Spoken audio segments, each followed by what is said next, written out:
Hello friends, মই Rumana, আশা কৰো আপোনালোক সকলো ভালে আছে। সো আজি আমি আলোচনা কৰিম 2024 বৰ্ষৰ জানুৱাৰী মাহত হোৱা CTETৰ অসমীয়া পেডাগজি পেপাৰ 1 অৰ্থাৎ এলপি পেপাৰখনৰ ল্যাঙ্গুৱেজ 2 হিচাপে থকা 15টা যি কোৱেশ্চন আছিল সেই 15টা কোৱেশ্চন আজি আমি আলোচনা কৰিম। এতিয়া চাওক বহুতে ভাবিব পাৰে যে আমি ল্যাঙ্গুৱেজ 2 হিচাপে তো অসমীয়া লোৱা নাই, সো আমি তো পঢ়াৰ কোনো দৰকাৰ নাই। ল্যাঙ্গুৱেজ 2 আমি লোৱাই নাই, অসমীয়া পঢ়াৰ কোনো দৰকাৰ আছে নেকি? নাই বুলি ভাবিব। কিন্তু এটা কথা মন কৰিব, ল্যাঙ্গুৱেজ 1 হিচাপে থাকক বা 2 হিচাপে থাকক, সিলেবাস কিন্তু হে একেই। সিলেবাস কিন্তু সেম। পেপাৰ 1 কাৰণে যিখিনি সিলেবাস সেম পেপাৰ 2 পেপাৰ 2 কাৰণে সেম সিলেবাস হয়, বা ল্যাঙ্গুৱেজ 1 বা 2 কোনো মেটাৰ নহয়, সিলেবাস কিন্তু সেমে হয়। সো আপোনালোকে মেইনলি প্ৰেক্টিসহে কৰিব লাগে। যিমান প্ৰেক্টিস কৰিব সিমানে ভাল হ'ব আপোনালোকৰ।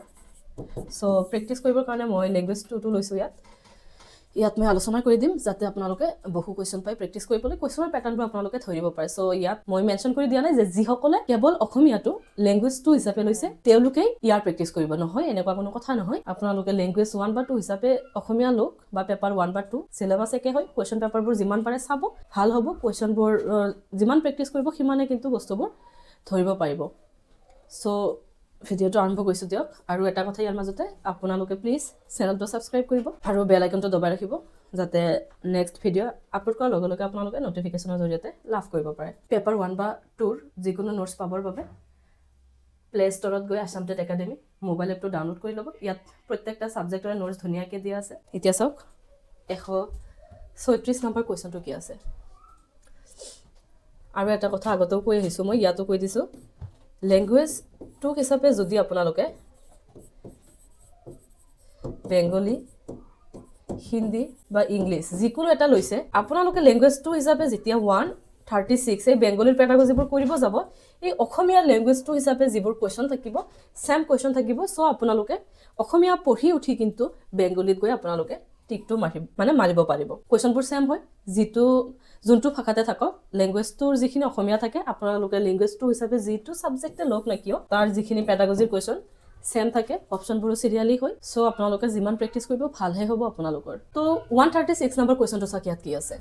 প্ৰাথমিক স্তৰত মূল্যায়নৰ আহিলা আৰু প্ৰক্ৰিয়াসমূহ এনেদৰে প্ৰস্তুত কৰিব লাগে যাতে, প্ৰাথমিক স্তৰৰ কথা কৈছে, মূল্যায়নৰ আহিলা আৰু প্ৰক্ৰিয়াৰ কথা কৈছে, কেনেকুৱা হ'ব লাগে। 1 নম্বৰত কৈছে বিতং পৰীক্ষণ আৰু পৰীক্ষাবোৰ শিক্ষাৰ্থীৰ বাবে যথাৰ্থ হ'ব লাগে। 2 নম্বৰত কৈছে এই শিশুৰ অভিজ্ঞতাৰ এক স্বাভাৱিক সম্প্ৰসাৰণত পৰিণত হয়, যে যিবোৰ আহিলা বা প্ৰক্ৰিয়াসমূহ থাকিব সেই আহিলা বা প্ৰক্ৰিয়াসমূহ কি হ'ব, শিশুৰ যি অভিজ্ঞতা তাৰ এক স্বাভাৱিক সম্প্ৰসাৰণ মানে পৰিণত হ'ব লাগে। নে শ্ৰেণীকোঠাৰ সামগ্ৰিক প্ৰদৰ্শনৰ আধাৰত শিক্ষাৰ্থীৰ অগ্ৰগতিৰ ব্যাখ্যা আৰু পৰীক্ষা কৰিব পৰা যায়।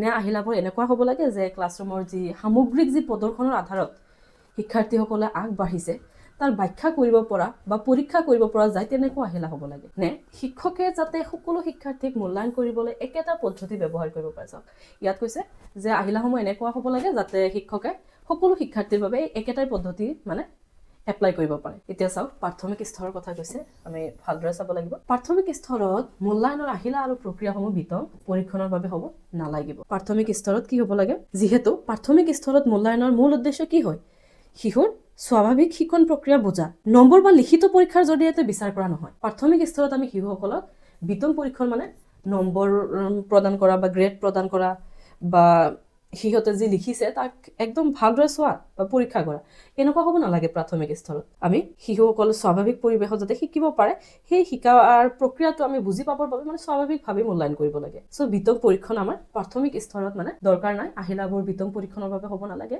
প্ৰাথমিক স্তৰৰ কথা যিহেতু কৈছে।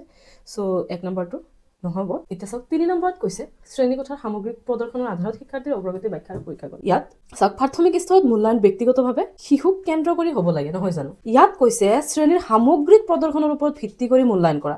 সো শিশুসকল কি হ'ব, শিশুসকলৰ যি দুৰ্বলতা ইয়াত ধৰিব পৰা নাযাব, কাৰণ সামগ্ৰিকভাৱে কৈছে সামগ্ৰিক প্ৰদৰ্শনৰ ওপৰত ইয়াত নজৰ ৰাখিছে। সো ব্যক্তিগত শিশুৰ যি শক্তি আৰু দুৰ্বলতা থাকে ইয়াত ধৰা নপৰিব। আৰু যিসকল শিশু মানে পুৰা স্লো স্পীডত আগবাঢ়িছে সিহঁতক কিন্তু অৱহেলিত কৰা হ'ব। সামগ্ৰিকভাৱে চাইছে প্ৰদৰ্শন, প্ৰতিটো শিশুৰ অগ্ৰগতি ইয়াত বেলেগে বেলেগে মানে লক্ষ্য কৰিব পৰা নাযাব, সামগ্ৰিকভাৱে ইয়াত চাইছে। সো আমি এটা শিশুৰ ক্ষেত্ৰত আমি মূল্যায়নবোৰ চাব লাগিব সামগ্ৰিকভাৱে। সামগ্ৰিক প্ৰদৰ্শনৰ আধাৰত বেছ কৰি আমি শিশুসকলৰ অগ্ৰগতি আমি ব্যাখ্যা বা পৰীক্ষা কৰিব নালাগে, ব্যক্তিগত ভিন্নতাৰ ওপৰত আমি জোৰ দিব লাগিব। সো 3 নম্বৰ অপশ্যনটো নহ'ব ইয়াত। 4 নম্বৰটো এনেও নহ'ব, কাৰণ সকলো শিশুকে আমি একেটা পদ্ধতি জৰিয়তে আমি মূল্যায়ন কৰিব নোৱাৰি যিহেতু প্ৰাথমিক স্তৰৰ শিশুসকলৰ মাজত কি থাকে ব্যক্তিগত ভিন্নতা থাকে সিহঁতৰ প্ৰত্যেকৰ শিকনৰ গতি ভিন্ন হ'ব আগ্ৰহ ভিন্ন হ'ব সিহঁতে যি ভাষাগত আৰু সামাজিক যি পটভূমিৰ পৰা আহিছে ভিন ভিন পটভূমিৰ পৰা আহে না নাই সো একেটা পদ্ধতি আমি এপ্লাই কৰি সিহঁতক মূল্যায়ন কৰিব নোৱাৰি ইয়াত শুদ্ধ হৈ আছে অপশ্যন 2 কাৰণ চাওক ইয়াত কৈছে ই শিশুৰ অভিজ্ঞতাৰ এক স্বাভাৱিক সম্প্ৰসাৰণত পৰিণত হয় ইয়াত কি কৰিছে প্ৰাথমিক স্তৰত মূল্যায়নক যেতিয়া শিশুৰ দৈনন্দিন শিকনৰ অভিজ্ঞতাৰ পৰা শিশুৰ দৈনন্দিন অধ্যয়নৰ অভিজ্ঞতাৰ পৰা পৃথক কৰি নাৰাখিব ইয়াত স্বাভাৱিক সম্প্ৰসাৰণৰ কথা কৈছে সো সিহঁতৰ এই স্তৰত শিশুৱে কি কৰে মেইনলি খেল ধেমালিৰ মাজেৰে বা কথা বতৰা ছবি অঁকা গান গোৱা কাহিনী দলীয় কাম ইত্যাদিৰ জৰিয়তে সিহঁতে শিকে সো যেতিয়া আমি শিশুৰ অভিজ্ঞতাৰ ওপৰত গুৰুত্ব দিম বা যদি মূল্যায়নৰ আহিল আৰু প্ৰক্ৰিয়াসমূহ যেতিয়া এই কাৰ্যকলাপসমূহৰ লগত সংযুক্ত কৰিব তেতিয়া মূল্যায়নটো কি হ'ব শিকানৰ স্বাভাৱিক অংশস্বৰূপ হৈ পৰিব সো 2 নম্বৰ অপশ্যনটো ইয়াত কাৰেক্ট আছে শিশুৱে যি আগৰ অভিজ্ঞতা আগ্ৰহ বা ভাষাগত যি পটভূমি তাৰ ওপৰত ভিত্তি কৰি ইয়াত মূল্যায়ন কৰা হ'ব কাৰণ ইয়াত কোৱা হৈছে যে প্ৰাথমিক স্তৰৰ মূল্যায়নৰ আহিলা আৰু প্ৰক্ৰিয়াসমূহ কেনেকুৱা হ'ব লাগে এনেকুৱাই হ'ব লাগে যি শিশুৰ অভিজ্ঞতাৰ এক স্বাভাৱিক সম্প্ৰসাৰণত পৰিণত হ'ব শিশুসকলৰ বাস্তৱ যি অভিজ্ঞতা থাকিব তাৰ এক স্বাভাৱিক সম্প্ৰসাৰণত পৰিণত হ'ব বুলি ইয়াত কৈছে সো 136 ৰ শুদ্ধ আনসাৰ ইয়াত অপশ্যন 2 হৈ আছে 137 নম্বৰ কোৱেশ্চনটো কি আছে ভাষা অভিগমন হৈছে আমি হোল ল্যাঙ্গুয়েজ এপ্ৰোচ পঢ়িছিলো হোল ল্যাঙ্গুয়েজ এপ্ৰোচ মানে কি অৰ্থকেন্দ্ৰিক দক্ষতা কেন্দ্ৰিক শব্দ মিশ্ৰণ ধ্বনি আৰু প্ৰতীকৰ সম্পৰ্ক অনুমান কৰা সামগ্ৰিক অভিগমন মানে কি আছিল সামগ্ৰিক অৰ্থকেন্দ্ৰিক হ'ব সমগ্ৰ অৰ্থ বুজি পাব ইয়াত কোনো ধৰণৰ অংশকে বস্তুবোৰ মানে আলোচনা কৰা নহয় বা শিক্ষাৰ্থীয়ে আহৰণ নকৰে সামগ্ৰিক অৰ্থ বুজি পাব সো দক্ষতা কেন্দ্ৰিকো নহয় শব্দ মিশ্ৰণ বা অনুমান কৰে ইও নহয় আমি পঢ়িছো আগতে হোল ল্যাঙ্গুয়েজ এপ্ৰোচ কি হয় সো আশা কৰো আপোনালোকে ভালদৰে ষ্টাডি কৰি আছে ভালদৰে কৰি থাকক সময়ও কম আছে আমাৰ হাতত টপিকবোৰ আশা কৰো আপোনালোকে অলৰেডি ক্লিয়াৰ কৰিছে মাৰাথনত যি টপিকবোৰ দিছো মই সকলোবোৰ সদায় আপোনালোকে ৰিভিজনো কৰি থাকিব প্লাস আপোনালোকে প্ৰেক্টিছবোৰ কৰি থাকিব তেহে আপোনালোকৰ বেছি ভাল হ'ব তো নেক্সট ভিডিঅলৈ অপেক্ষা কৰিব ভিডিঅটো ভাল লাগিলে আপোনালোকে লাইক এটা কৰিব আৰু চেনেলটো সাবস্ক্ৰাইব কৰিবলৈ কোনেও কিন্তু নাপাহৰিব প্লিজ চেনেলটো সাবস্ক্ৰাইব কৰিব এইখিনি আৰু ধন্যবাদ ইয়াতে সামৰিছোঁ